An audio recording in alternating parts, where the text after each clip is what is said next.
Amigos e irmãos, a paz do Senhor. Nós somos o canal Testemunho Bíblico, um canal para testemunhar e trazer mais um vídeo da Palavra de Deus. E assim como todos sabem, fizemos uma breve introdução sobre a Bíblia Sagrada e hoje vamos entrar a fundo mais e mais sobre o cânon das Sagradas Escrituras. Nós iremos falar porque a Bíblia não foi escrita com 66 livros e não 65 nem 67. Iremos também apontar o porquê e como esses escritos foram aceitos pela comunidade local. Então, para mais informações, pedimos que você, se não é inscrito, possa se inscrever no canal e também deixar seu like. E também, como sempre dizemos, se tiver uma crítica construtiva, não se esqueça, deixe no comentário, toda ajuda é bem-vinda. Vamos pro vídeo.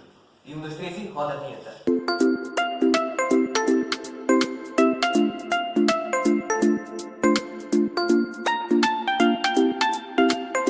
A palavra cânon, ela deriva do grego. A palavra cânon, ela deriva do grego, que significa régua, ou seja, uma forma pelas quais as coisas elas são testadas. Também nós podemos observar que desde os primórdios, Deus sempre procurou revelar-se ao ser humano. E como que ele iria revelar-se? Ora, nada mais óbvio que pelo livro, ou seja, pelas escrituras sagradas. Mas a pergunta paira na nossa mente: como é que esse livro chegou até nós? Quais foram os critérios para que os livros que nós temos hoje fossem aceitos para nós cristãos nos dias atuais? Porque os outros livros não foram e os que nós temos, os 66 livros da Bíblia Sagrada, eles foram aceitos. E é sobre isso que nós vamos falar, sobre os critérios da Bíblia Sagrada. É importante salientar também o que difere a Bíblia protestante da Bíblia católica. Por que os livros apócrifos constam na Bíblia católica e não constam na Bíblia protestante? Nós faremos uma breve introdução sobre isso nesse vídeo. O primeiro ponto para um livro ser aceito, você sabe qual é? Havia 5. O primeiro dele é: o livro, ele é autorizado, ou seja, ele afirma a vinda da parte de Deus.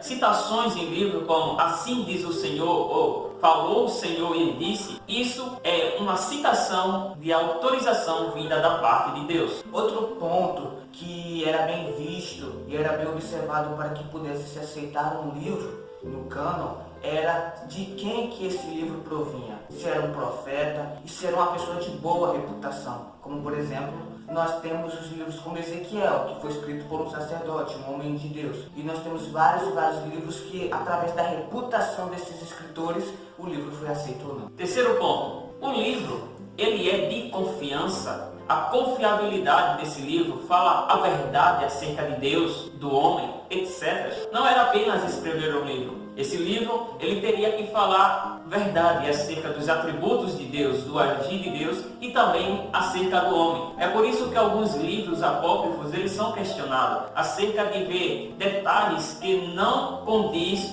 com a confiabilidade dos livros canônicos. E outra pergunta que também era feita para se aceitar ou não um livro no cânon sagrado: é dinâmico? Ou seja, há evidências de transformação do caro leitor em relação a este livro no qual fora lido? Se não houvesse, entretanto, não seria de Deus. Agora, quando nós lemos Sagradas Escrituras e nós passamos a ter uma transformação contínua, é mais uma ratificação de que esse livro é verdadeiramente inspirado por Deus. Como, por exemplo, o livro de Romanos ou a carta escrita por Paulo aos Romanos. Mudou a vida de Lutero, mudou a vida de John Wesley e dentre outros teólogos e teólogos. Porque não era só escrever um livro, mas esse livro tinha que ter um poder para transformar a nossa vida. Assim como nós lemos os evangelhos, as cartas de Paulo, nós encontramos palavras a respeito também da história de Nicodemos, que as palavras de Jesus, ela tem poder para mudar o homem. Então isso era muito importante. Mas vamos para o quinto ponto. O livro, ele é aceito pelos seus destinatários. Isso é um ponto muito importante de nós falarmos, que os livros, exemplo, se Paulo ele escreve uma carta aos irmãos em Corinto, primeiro, para esse livro serem aceito em outras igrejas, primeiro tinha que ser aceito na igreja em Corinto. Se ele fosse rejeitado em Corinto, ele era rejeitado por todos os demais. Mas se ele fosse aceito pelos coríntios, ele também era aceito pelos demais. E é só importante ratificar um ponto que eu acho bem interessante, é que, por exemplo, se a gente tomar por base os judeus ou os israelitas, sem cometer um erro anacrônico de nomenclatura. Se nós observarmos isso, nós poderemos observar que se os livros do Velho Testamento foram aceitos pelos judeus, ora, originalmente deveria ser aceito pelos cristãos. Agora, se eles ficaram com o pé atrás e não aceitaram livros apócrifos, entre outros pseudepígrafos, já deve causar um espanto e não aceitamos esses livros, porque não foi aceito na comunidade local e original. Outro ponto também que era observado era se esses livros eles concordavam entre si. Porque se um livro ele não concorda com outro livro, como pode ser a inspiração divina? Por acaso Deus ele tem dois pensamentos? Por acaso existem duas verdades? Não teria lógica. E um ponto para explanarmos e explicarmos e elucidarmos melhor para você é um texto que se encontra em Romanos, no capítulo 3 e o versículo de número 24. Sendo justificados gratuitamente pela sua graça, pela redenção que há em Cristo Jesus. Ora, no contexto, Paulo está falando sobre a justificação pela fé. E se nós analisarmos 2 Coríntios, capítulo 5, versículo 21, Paulo ele ratifica como estava escrito em Romanos. Aquele que não conheceu o pecado, o fez pecado por nós, para que nele fôssemos feitos justiça de Deus. Como nós observamos, Paulo ele concorda tanto no escrito em Romanos quanto no escrito em Coríntios. E esse era um ponto bastante importante para ver se os livros eram inspirados ou não. Um ponto interessante também é sobre o Pentateuco, a Torá, a lei de Deus dada a Moisés. Se algum livro após o Pentateuco tivesse alguma contradição com a lei de Deus, a Torá, ele era descartado. Se ele tivesse concordância, ele era analisado para ver se seria aceito. Mas se ele tivesse contrariando com os princípios da Torá, do Pentateuco, ele já era rejeitado. Por quê? Porque o Pentateuco, eles tinham algo de inspiração de Deus, algo que foi escrito, algo que foi de Deus dada a Moisés divinamente e sem nenhuma dúvida. É importante também salientarmos que muitos cristãos sinceros, porém errôneos no pensamento,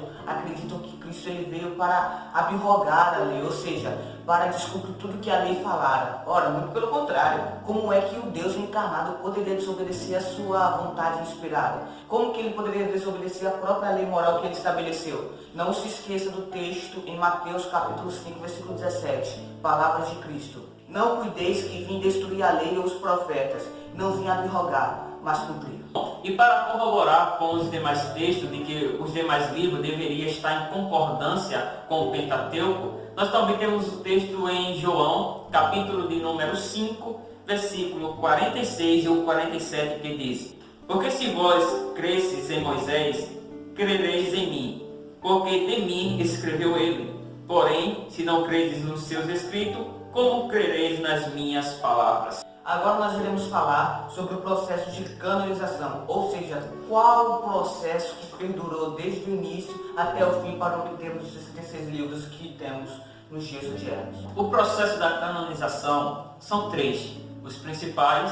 O primeiro é se o livro ele é inspiração divina, ou seja, se o livro realmente vem da parte de Deus. E esse processo da inspiração bíblica, nós falamos no vídeo anterior. Se você ainda não assistiu, se você caiu de paraquedas nesse vídeo, o link do primeiro vídeo está aqui na descrição. Você pode entrar no canal e acessar o primeiro vídeo. O segundo passo para o processo da canonização era o reconhecimento deste livro. E um texto que elucida bastante isso é o texto de 2 Pedro, capítulo de número 3, no verso 15 e 16, que diz o seguinte: E tende por salvação a longanimidade de nosso Senhor, como também o nosso amado irmão Paulo vos escreveu, segundo a sabedoria que lhe foi dada, falando disto, como em todas as suas epístolas, entre as quais há pontos difíceis de entender, que os indoutos e inconstantes torcem e igualmente as outras escrituras para a sua própria perdição.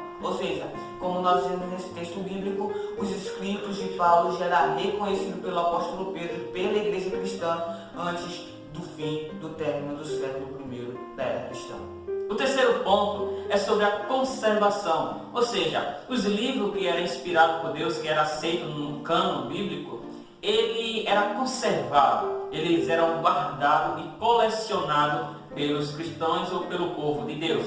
E para corroborar com isso, nós temos o texto em 2 Reis, capítulo de número 22, e o versículo 8, que diz: Então disse o sumo sacerdote Ilquia ao escrivão Safã: achei o livro da lei na casa do Senhor, e Uquias deu o livro a Safã, e ele o leu.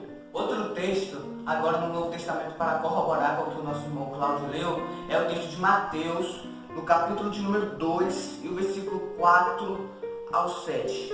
E congregados todos os príncipes dos sacerdotes e os escribas, é só importante fazer uma pausa aqui para ressaltar o termo escriba. Eles eram os copistas da lei e dos profetas. E os escribas do povo perguntou-lhes onde havia de nascer o Cristo. E eles lhe disseram, em Belém da Judéia, porque assim está escrito pelo profeta. E tu, Belém, terra de Judá, de modo nenhum és a menor entre as capitais de Judá, porque de ti sairá o guia que há de apacentar o meu povo de Israel. Nós estamos chegando ao final de mais um vídeo, mas é importante nós lembrar que os livros que nós temos, o cânon bíblico, ele não chegou até nós de maneira errada. Os 66 livros que chegaram até nós foram os 66 que Deus quis que nós tivéssemos nos dias atuais.